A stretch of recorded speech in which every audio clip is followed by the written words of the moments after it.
Para concluir con esta incursión en los análogos del paraíso celestial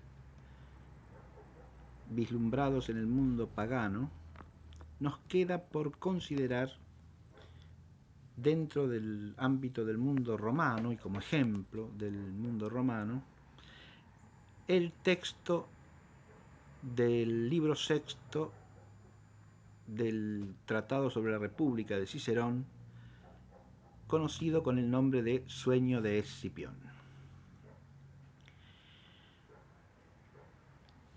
Aclaro que el tema de la inmortalidad del alma aparece en Cicerón en otros textos, en algunos ocasionalmente y en otros sistemáticamente, como en las Disputaciones Tusculanas y al final del De Senectute. Nuestro tema no es considerar ese asunto en la obra de Cicerón, sino simplemente tomar este texto de Cicerón como un ejemplo de aproximación a la verdad y al misterio del paraíso celestial. Todos los estudiosos y analistas del texto señalan, y con razón, en mi opinión, que Cicerón se apoya en este texto fundamentalmente en Platón y en la tradición platónica. Recordemos finalmente que con Cicerón nos encontramos ya en los albores del cristianismo, porque Cicerón es un autor del siglo I a.C.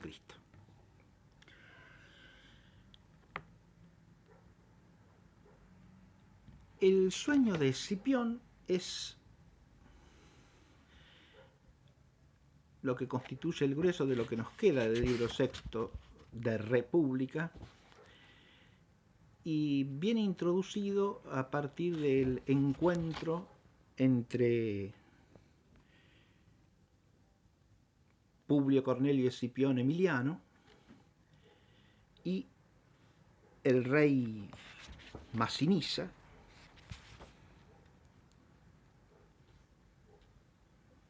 en el África. Publio Cornelio Escipión Emiliano ha sido enviado al África como tribuno militar y se encuentra con un rey Masinisa ya anciano que tiene un muy buen recuerdo de Publio Cornelio Escipión Africano, el célebre vencedor de Aníbal en la batalla de Zama. Digamos también, para situarnos en el personaje, que este Publio Cornelio Escipión Emiliano, llamado también Africano Menor y Numantino, en virtud de sus hechos de armas más célebres, es miembro de la gens Cornelia por adopción. Por eso el cognomen de Emiliano hace alusión a su origen en la gens Emilia, y fue adoptado por el hijo de Publio Cornelio Escipión el Africano, que se llamaba exactamente igual, ¿no? Publio Cornelio Escipión. O sea, es hijo adoptivo de Publio Cornelio Escipión, hijo del africano. Este es el que relata el sueño. El sueño le viene después de haber pasado toda la jornada con el rey Masinisa, de haberse acostado muy tarde, y le sobreviene un sueño, dice él, más profundo que el habitual, y en ese sueño se le aparece el africano. Y el relato que sigue es el relato del contenido del sueño, en el cual el africano le muestra a Escipión Emiliano realidades trascendentes. El tema central de todo el sueño es precisamente la vida perdurable del alma inmortal en una mansión celeste. Eso es lo que nos interesa a nosotros de este texto.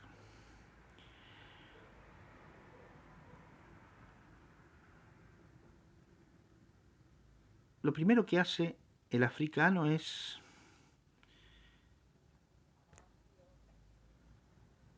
introducirle a Emiliano el conocimiento de algunos hechos de la historia de Roma que le aguardan, es decir, cumple una función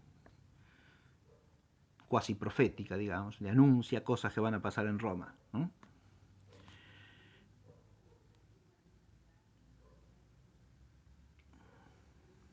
Por ejemplo, le anticipa que recibirá también él el cognomen de africano,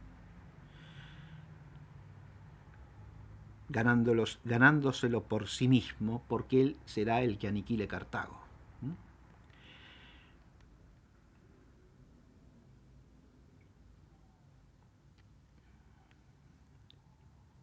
Le anticipa también que él tendrá que sacar a Roma de la crisis en que la introducirá la imprudencia de uno de sus nietos, otro.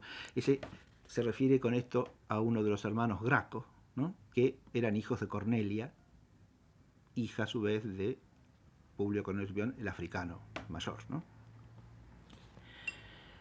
Es decir, le hace una especie de anticipo de lo que será su existencia terrena.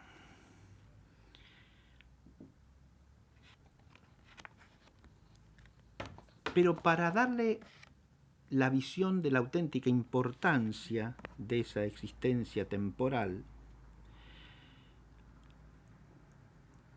el africano le dice lo siguiente: pero para que tú estés más decidido en la defensa de la República, ten esto en cuenta. Para todos los que hayan conservado la patria, la hayan asistido y aumentado, hay un cierto lugar determinado en el cielo donde los bienaventurados gozan de la eternidad.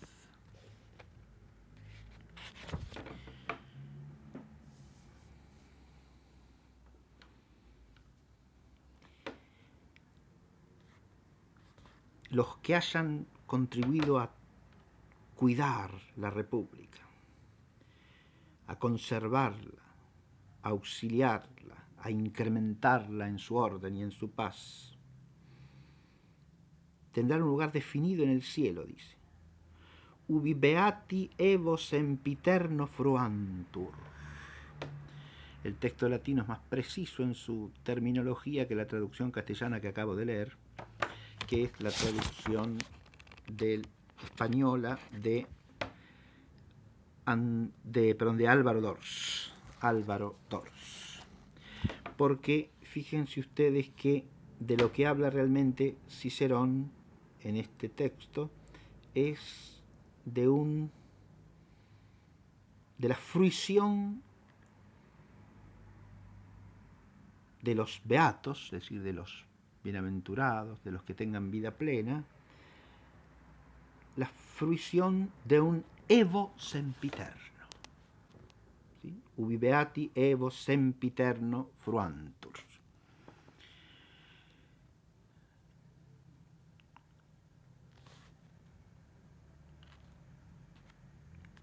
Se trata de un lugar definido del cielo, ¿no? Acá es clarito que se habla de una morada celeste.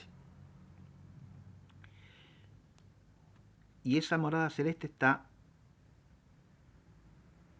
destinada a ser la habitación sempiterna de los beatos.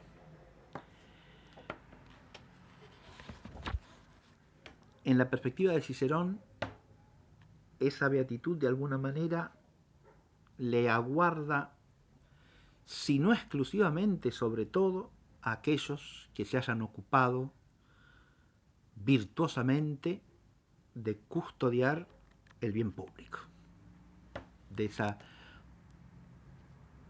ese cuidado, de esa tutela de la República, de la conservación del orden de la vida común de los hombres.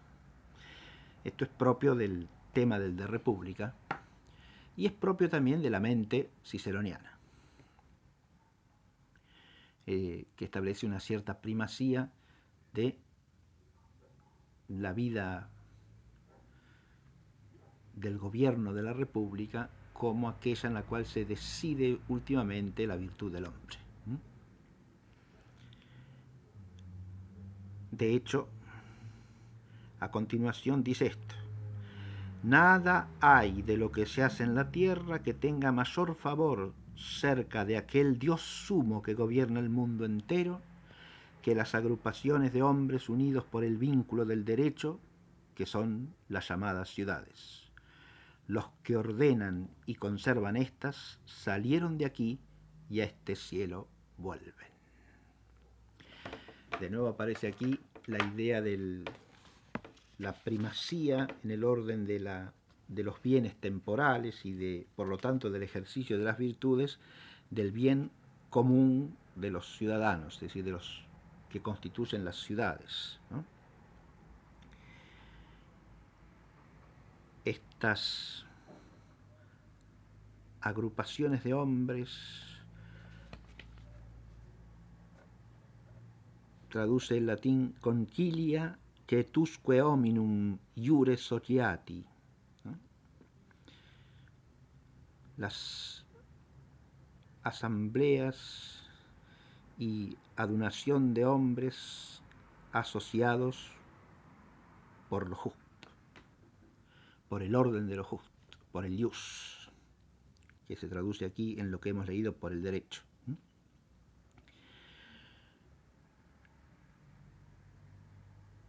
Hay aquí una frase que conviene explicar un poquitito. Los que ordenan y conservan estas, las ciudades, salieron de aquí y a este cielo vuelven.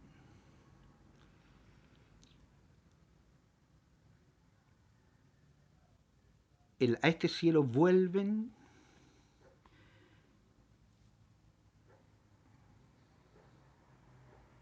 revertuntur del latín, inc profecti uc revertuntur, dice el latín. Retornan a son revertidas a este cielo de donde han sido tomadas, de donde han salido de alguna manera.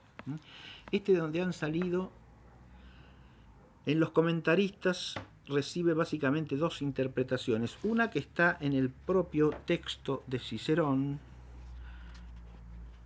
cuando señala que las almas han sido forjadas o constituidas a partir de los fuegos celestes. Aquí retoma Cicerón un texto del Timeo y adviértase que en ese caso el origen o el de aquí han salido no implica la preexistencia del alma, sino simplemente que están hechas de un elemento celestial, ¿no? Otros comentaristas, en cambio, interpretan la expresión como aludiendo a que el buen gobierno de los hombres es un don celeste. Y entonces las almas que lo reciben, de alguna manera han salido de allí. Han salido de allí porque por su obrar conforme a un don que viene del cielo, son como originarias del cielo. Bien.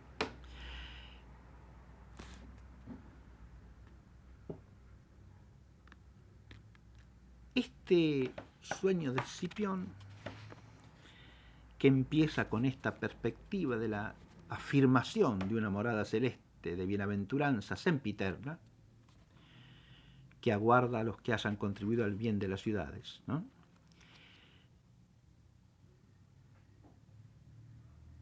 Va a añadir por lo menos dos cosas que nos interesa destacar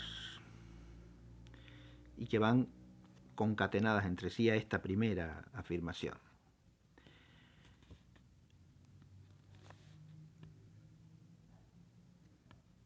El africano le va a mostrar al Emiliano una perspectiva del universo, del cosmos, como visto desde el cielo.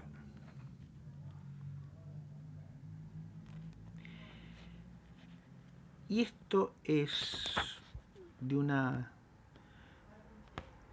un vigor literario impresionante, pero al mismo tiempo es impresionante por lo que implica desde el punto de vista de la visión de la Tierra. Porque la Tierra va a aparecer desde esa mirada que es desde lo alto como algo muy pequeño.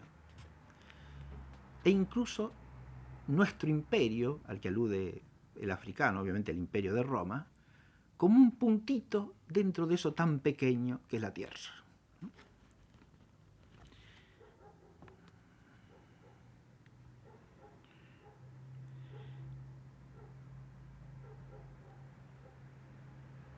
Desde esa mirada es que el africano dice, porque los hombres fueron engendrados con esta ley y deben cuidar de este globo que ves en el centro de este templo. Templo es todo el espacio celeste que contiene a la Tierra.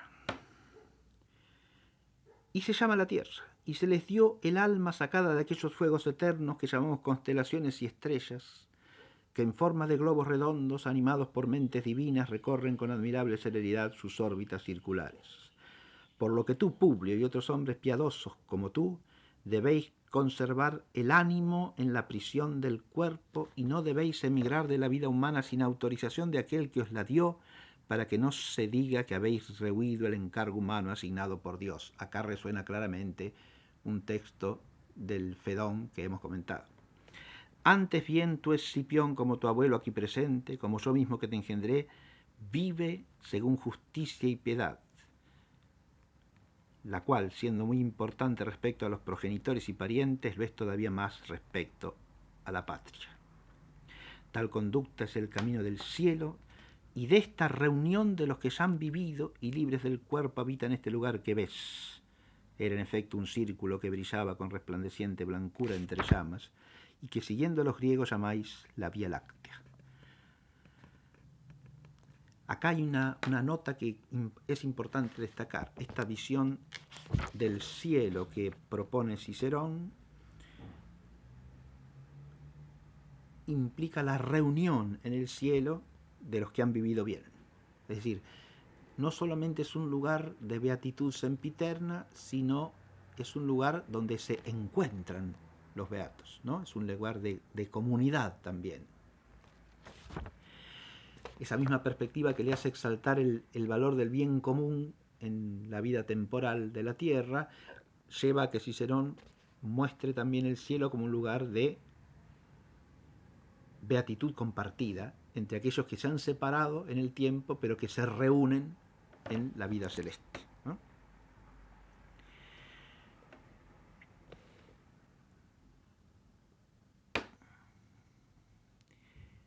Pero ahí es donde irrumpe esa mirada desde lo alto, ¿no?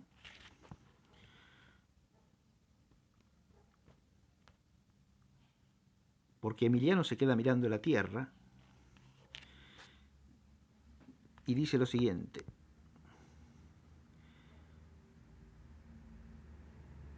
no había comparación entre las esferas estelares y el tamaño de la Tierra, pues la misma Tierra me pareció tan pequeña que me avergoncé de este imperio nuestro que ocupa casi solo un punto de ella. En esta mirada desde los cielos, la Tierra aparece aún en el plano cósmico como una pequeñez, ¿no? Y el imperio de Roma, según las consideraciones y la fama de los hombres, tan grande, tan importante, como un punto de esa pequeñez. Esto parece de una importancia extraordinaria porque un hombre que vive en la época de culminación de la expansión de Roma, ¿no?, tiene la lucidez suficiente como para relativizar las cosas temporales, ¿no?, y hacerlas aparecer como una minucia en comparación con el destino supratemporal a que el hombre está llamado y las moradas que hacen a ese destino. Hay un sentido de la proporción aquí entre vida temporal y vida sempiterna que resulta una lección conmovedora y estremecedora aún para los cristianos de estos tiempos que solemos estar sumergidos en el tiempo como si el tiempo lo fuese todo.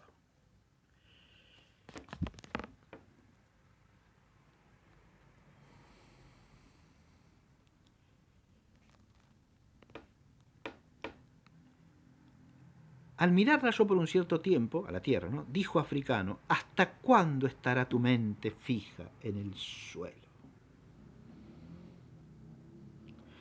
Quousque humide fixa tua mens erit.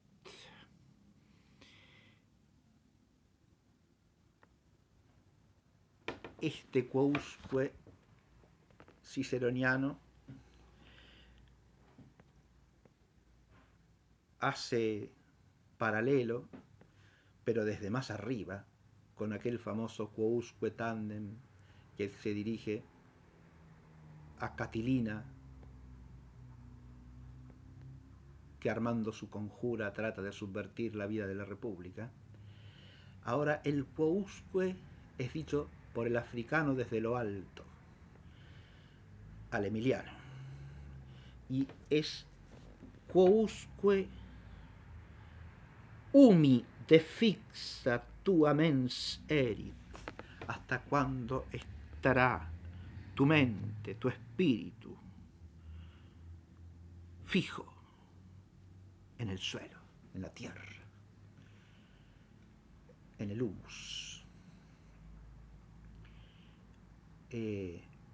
Esta frase, entendida como frase proverbial, ¿no?, debiera resonar en nuestros oídos precisamente cada vez que fijamos excesivamente nuestra mirada en el suelo. Parece resonar también aquí un eco del proemio de la teogonía de Hesíodo, ¿no?, en que la musa recrimina al pastor por tener la mirada fija en el suelo y no levantarla hacia lo alto.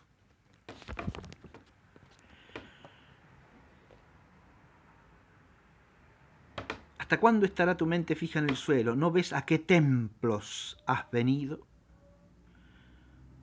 Y entonces empieza la descripción del universo y de las esferas celestes. Es una descripción tomada fundamentalmente de la tradición platónica también.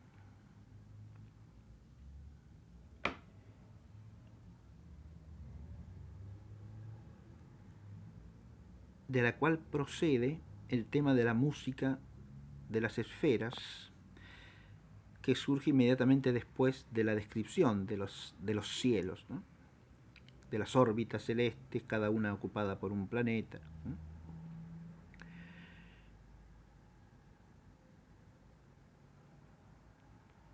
Esa música celeste es un sonido grandioso, acerca del cual el emiliano le pregunta al africano, y el africano le responde: es el sonido que se produce por el impulso y movimiento de las órbitas, compuesto de intervalos desiguales pero armonizados, y que templando los tonos agudos con los graves produce equilibradamente armonías varias. Porque tan grandes movimientos no podrían causarse con silencio, y hace la naturaleza que los extremos suenen unos graves y otros agudos. Por lo cual la órbita superior del cielo, aquella de las estrellas cuyo giro es el más rápido, se mueve con un sonido agudo e intenso, y con el sonido más grave, en cambio, está inferior de la luna, pues la Tierra, en el noveno lugar, permanece siempre en su misma sede, inmóvil, ocupando el lugar central de todo el mundo. Y más adelante añade: imitando esto, los hombres sabios en las cuerdas de la lira y en los modos del canto se abrieron el camino para poder regresar a este lugar, lo mismo que otros que, con superior inteligencia, cultivaron en su vida humana los estudios divinos. Acá tenemos otros dos géneros de hombre que se abren camino hacia la morada celeste, según el texto ciceroniano. Además de los buenos rectores de la República, están aquellos que hacen música, los poetas, podríamos decir, ¿no?, y otros que con superior inteligencia cultivaron en su vida humana los estudios divinos. Aquí estarían los filósofos. Los oídos humanos han quedado ensordecidos por la plenitud de este sonido, del mismo modo que allí donde el Nilo se precipita desde altísimas montañas en los llamados catadupos, la gente que vive en aquel lugar carece del sentido del oído a causa de la intensidad de tal ruido. Este otro es tan fuerte a causa del rapidísimo movimiento del mundo que los oídos humanos no pueden captarlo, como tampoco podéis mirar el sol de frente y vuestra vista no resiste sus rayos. O sea, es una música que los oídos mortales no pueden recibir, no pueden recoger, ¿no? Porque pertenece a otra esfera, ¿no? Y hay que abrirse camino hacia allí, ¿no? Con una virtud superior para que de alguna manera el espíritu se prepare a percibirlos, ¿no? Pero ya en la morada celeste. Es la música de las esferas, ¿no? Es un tema que luego recorre la tradición ampliamente, pero hace al hecho de que la morada celeste es una morada también musical, es una morada de orden y de armonía derivada del orden.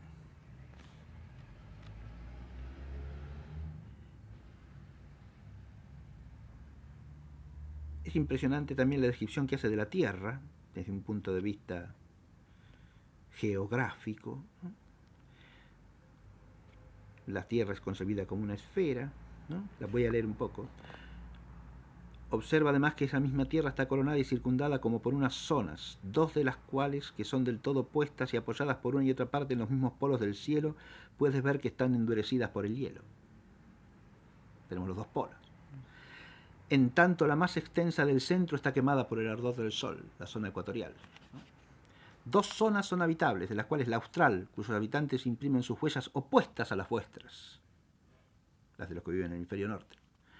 Nada tiene que ver con vuestra estirpe. Esta otra expuesta al septentrión que habitáis vosotros, observa en qué pequeña parte os toca, pues toda la parte de tierra que vosotros ocupáis, aplastada por los polos, dilatada por los lados, es como una pequeña isla rodeada por el mar que llamáis en la tierra mar Atlántico, mar grande o bien océano, pero que ya ves qué pequeño es a pesar de tan grandiosos nombres. Pequeñez dentro de la pequeñez, ¿no? Es decir, esa perspectiva de la visión del conjunto del globo de la Tierra es para enfatizar la pequeñez del orbe romano. ¿Mm? Y en esa pequeñez se fija la mirada. ¿Hasta cuándo?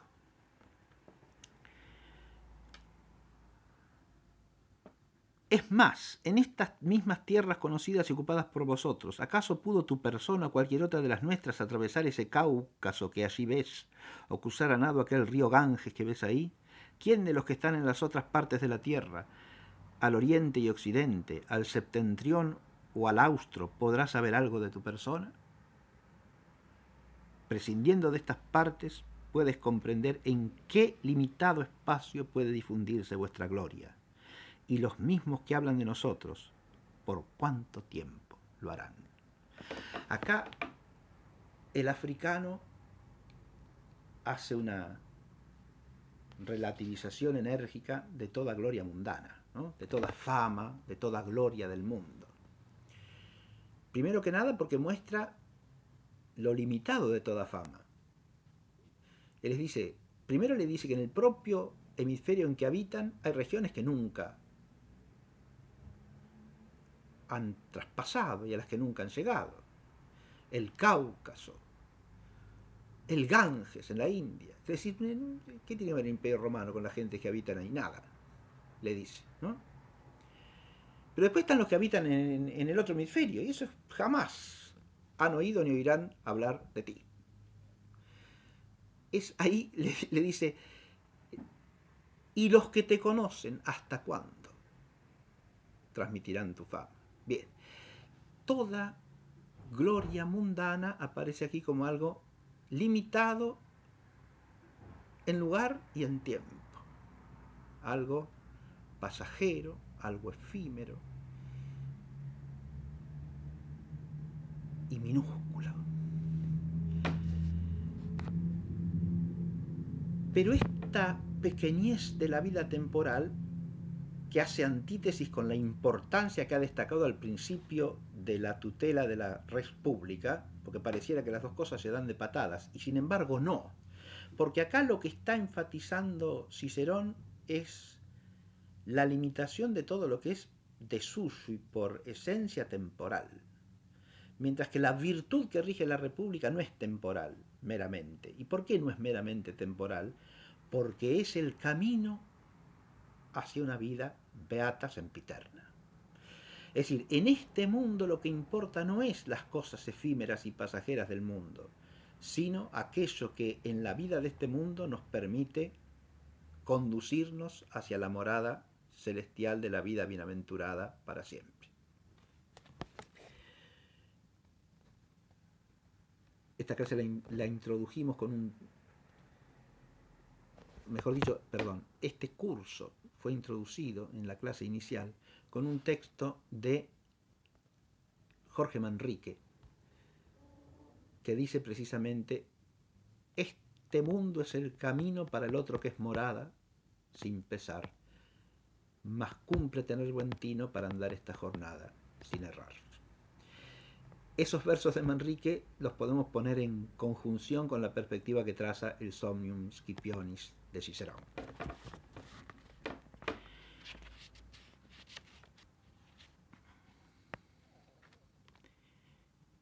Es más, aunque la generación de los hombres venideros quisiera luego transmitir a la posteridad la fama de cualquiera de nosotros que le transmitieron sus antepasados, sin embargo, a consecuencia de las inundaciones e incendios de la tierra que necesariamente suceden en determinados momentos, no conseguiríamos una fama no ya eterna, pero ni siquiera duradera. ¿Qué importa que tu posteridad hable de ti si no lo hicieron los que te precedieron, que no fueron menos y fueron ciertamente mejores, teniendo en cuenta sobre todo que incluso ninguno de ellos que pueden hablar de nosotros puede alcanzar el recuerdo de un año?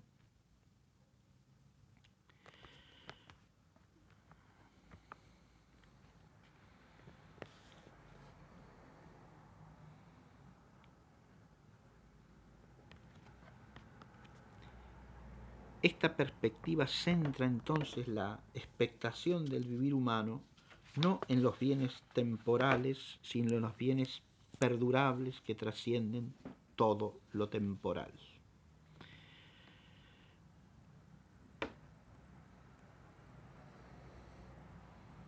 Por eso dice más adelante: por lo cual, si llegaras a perder la esperanza de volver a este lugar en el que encuentran su plenitud los hombres grandes y eminentes, ¿de qué valdría después de todo esa fama humana que apenas puede llenar la mínima parte de un año? Así, si quieres mirar arriba y ver esta sede y mansión eterna, no confíes en lo que dice el vulgo, ni pongas la esperanza de tus acciones en los premios humanos.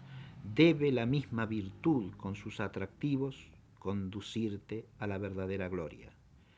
Allá los otros con lo que digan de ti, pues han de hablar, porque todo lo que digan quedará circunscrito también por este pequeño espacio de las regiones que ves, ya que jamás fue perenne la fama de nadie, pues desaparece con la muerte de los hombres y se extingue con el olvido de la posteridad.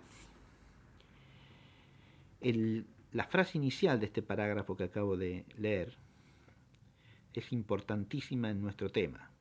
Por lo cual, si llegaras a perder la esperanza de volver a este lugar en el que encuentran su plenitud los hombres grandes y eminentes, ¿de qué valdría, después de todo, esa fama humana que apenas puede llenar la mínima parte de un año?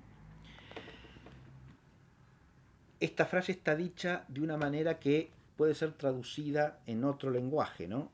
Lo que le da sentido a cualquier empeño temporal es la esperanza de la bienaventuranza perdurable, ¿no? Esto es lo que está diciendo el texto.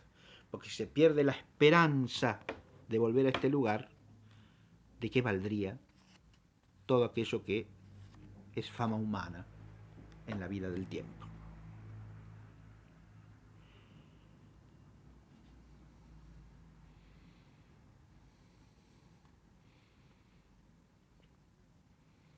Hay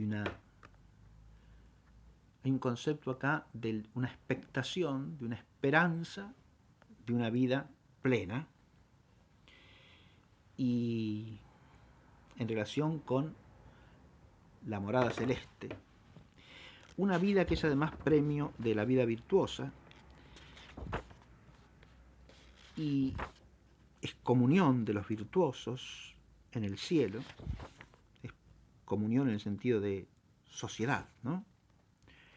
Es una sociedad de bienaventurados. En la morada celeste, bajo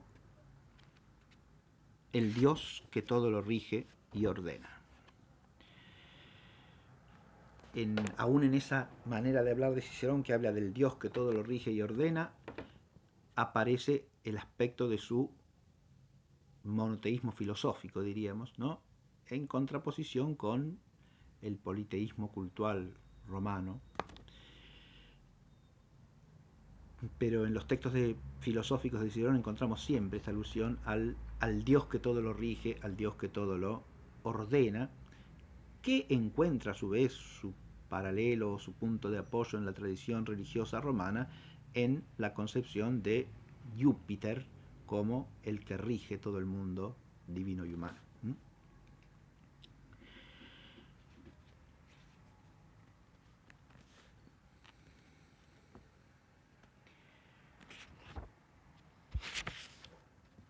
Por supuesto que esta visión de una vida bienaventurada presupone la inmortalidad del alma, que es el tema con el que concluye la visión del Somnium Scipionis. Y lo que hace allí Cicerón es retomar, como en síntesis, los argumentos del Fedón platónico.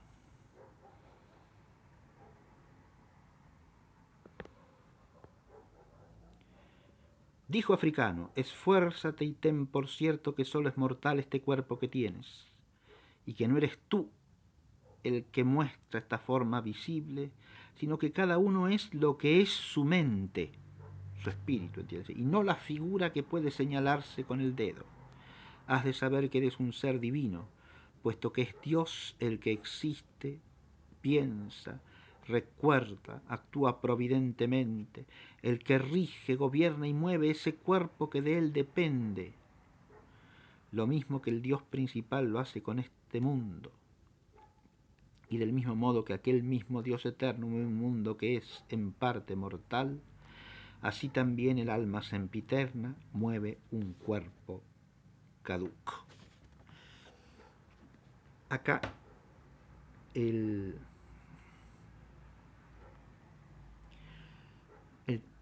nombre de Dios o incluso ser divino está tomado en un sentido claramente analógico cuando se aplica por un lado al alma humana y por otro al Dios que rige todo el universo, ¿no? El alma humana es como el Dios del cuerpo, está diciendo acá el texto ciceroniano, y hace una analogía, ¿no? El alma humana rige al cuerpo lo mismo que el Dios rector del universo lo hace con todo el mundo, ¿no? Con todo el universo visible. Porque lo que siempre se mueve es eterno, en tanto que lo que transmite a otro el movimiento, siendo el mismo movido desde fuera, necesariamente deja de vivir cuando termina aquel movimiento. Acá es donde engancha el texto ciceroniano con la argumentación platónica del Fedón. Solo lo que se mueve a sí mismo, como no se separa de sí mismo, nunca deja tampoco de moverse, y es además la fuente de todo lo demás que se mueve, el principio del movimiento. Y lo que es principio no tiene origen, pues todo procede del principio, y él no puede nacer de otra cosa alguna, pues no sería principio si fuera engendrado por otro. Si nunca nace, tampoco puede morir jamás, y si el principio se extingue, no puede renacer de otro, ni podrá crear nada por sí mismo, ya que necesariamente todo procede de un principio. Así pues, el principio del movimiento lo es porque se mueve a sí mismo, y eso no puede ni nacer ni morir, o sería necesario que el cielo entero se derrumbe y toda la naturaleza se pare, sin poder encontrar principio alguno por el que ser movido. Siendo evidente así que es eterno lo que se mueve a sí mismo, ¿quién puede negar que esta naturaleza es la atribuida a las almas? Hasta aquí lo que sería la recapitulación de los argumentos platónicos, que no vamos a analizar aquí, pero Cicerón termina en el Somnium Scipionis dando un fundamento racional a todo este relato, es decir, recurriendo a los argumentos de la filosofía para fundar ese presupuesto de la bienaventuranza celeste que es la inmortalidad del alma. Y termina con la siguiente consideración: ejercita tú el alma en lo mejor, y es lo mejor los desvelos por la salvación de la patria, movida y adiestrada por los cuales el alma volará más velozmente hasta su sede y propia mansión, y lo hará con mayor ligereza si encerrada en el cuerpo se eleva más alto, y contemplando lo exterior se abstrae lo más posible del cuerpo. En cambio, las almas de los que se dieron los placeres corporales, haciéndose como servidores de estos, violando el derecho divino y humano por el impulso de los instintos dóciles a los placeres, andarán vagando alrededor de la misma tierra cuando se liberen de sus cuerpos, y no podrán regresar a este lugar sino tras muchos siglos de tormento. El africano se marchó y yo me desperté del sueño. O sea que concluye con una exhortación que retoma el tema inicial de la vida política virtuosa, pero ya sintetizada con la visión de una vida bienaventurada a la que el alma está destinada. Y por lo tanto unida a la exhortación de cumplir con esa obligación temporal de tutelar, conservar, aumentar el orden de la vida común sobre la tierra, el orden de la res pública, tema de todos los libros que forman esta obra de Cicerón,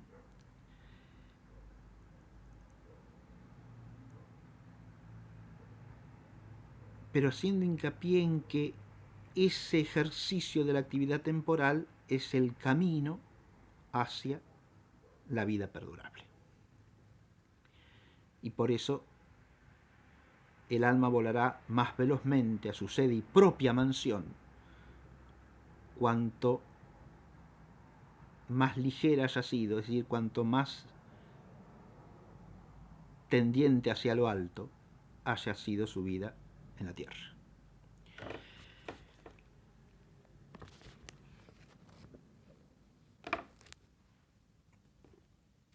El de República de Cicerón es un libro que es una obra en 6 libros en realidad, que permaneció perdida durante muchos siglos. En la tradición manuscrita latina lo que se conservó fue precisamente el texto conocido como Somnium Scipionis, que había sido objeto en el siglo IV de un comentario de Macrobio. El Somnium Scipionis, unido al comentario de Macrobio, se transmitió durante siglos e influyó en autores de diversos siglos, del 10, del 11, del 12, del 13, incluido Dante, del cual se ha hablado en este curso en más de una ocasión. Y recién en la primera mitad del siglo XIX, el cardenal Angelo Mai encontró en un códice lo que hoy se edita como el de República de Cicerón, ¿no? Es decir, que está en estado incompleto, no es un texto completo de la obra, pero es ciertamente mucho más que el Somnium Scipionis, ¿no? Contiene gran parte de los otros 5 libros, ¿no? Y nos da una idea mucho más acabada de lo que constituye el de República Ciceroniano. Con esto damos por concluido nuestro itinerario. Hemos partido del antiguo Egipto, en el cual conviene destacar ahora a modo de conclusión una visión ciertamente vigorosa del ordenamiento de la existencia humana a un fin supratemporal y la idea clara de una inmortalidad del alma, de un juicio según las obras y de una morada de bienaventuranza para los que han obrado bien, que son partícipes de alguna manera de la vida de los dioses celestiales.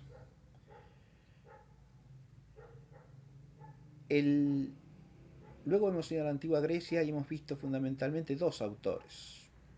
Píndaro, en quien más que los atisbos análogos del paraíso celeste, me parece que cabe destacar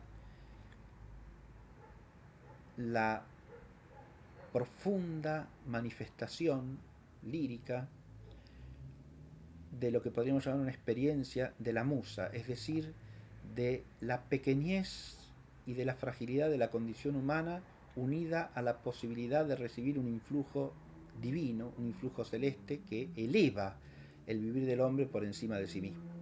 Esto es quizá el dato más importante que hay que retener de Píndaro en relación con el misterio del cielo.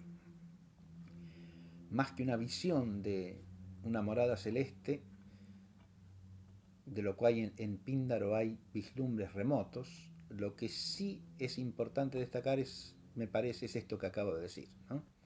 En esto coincido plenamente con la conclusión del doctor Disandro en su libro sobre Píndaro.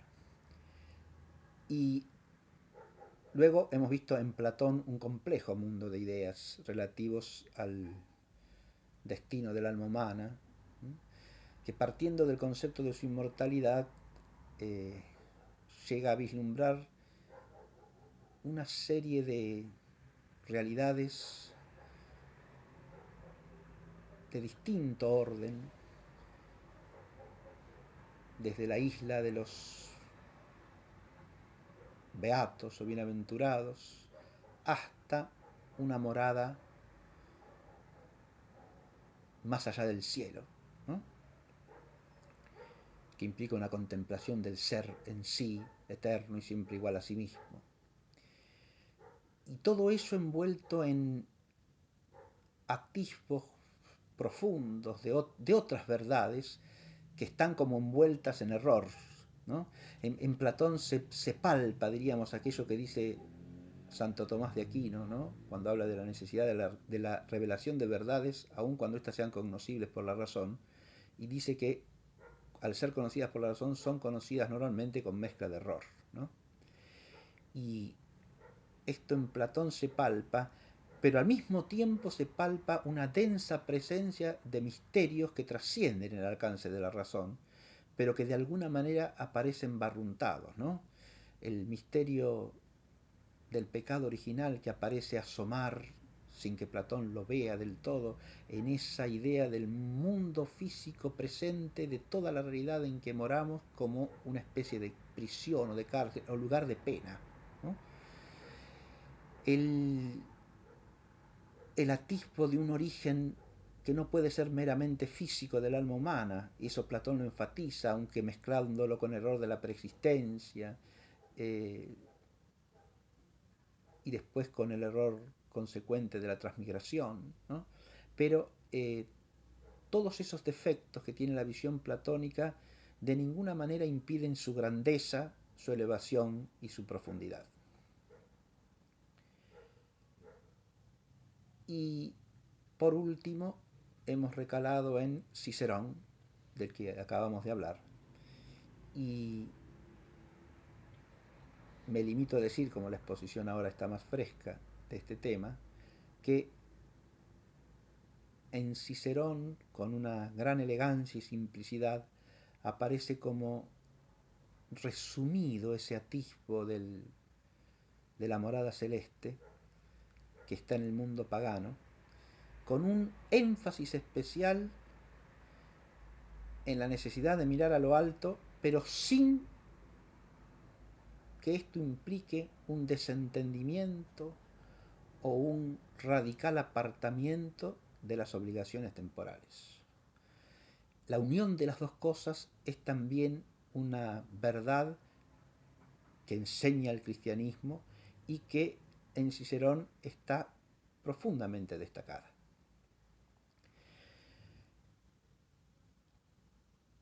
Lo que hemos hecho es simplemente una introducción en esta temática.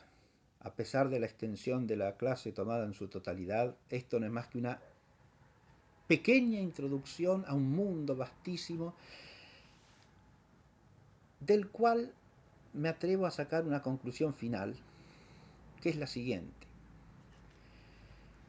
He dicho de entrada que no hay que confundir en modo alguno estos análogos y estos barruntos con los datos de la revelación, como si fuesen exactamente lo mismo. Hay una distancia esencial entre los unos y los otros.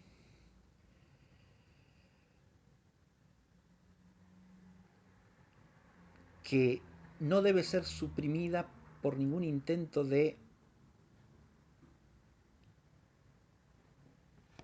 interpretar los elementos de verdad del mundo pagano como si fuesen ya la totalidad del dato revelado.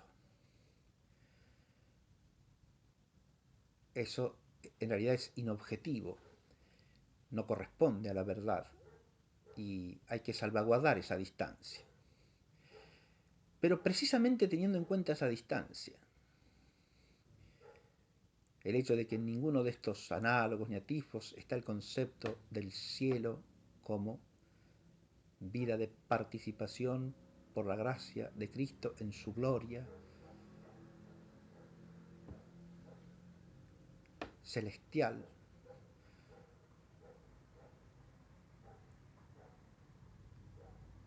en la contemplación viviente de la Trinidad inefable y beatísima. Esto no existe más que en la revelación bíblica.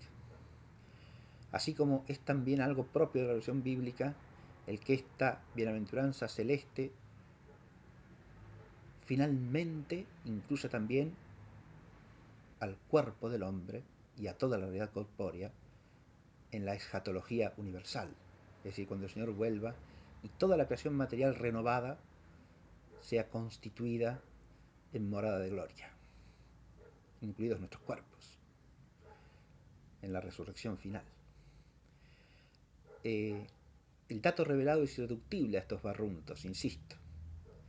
En ellos hay elementos de aproximación, pero precisamente teniendo en cuenta la distancia abismal que hay entre una cosa y la otra, hay que destacar dos cosas. Primero, nuestra obligación profundísima de dar gracias por gozar de la luz de la revelación. Y segundo, la vergüenza que nos tiene que sobrevenir,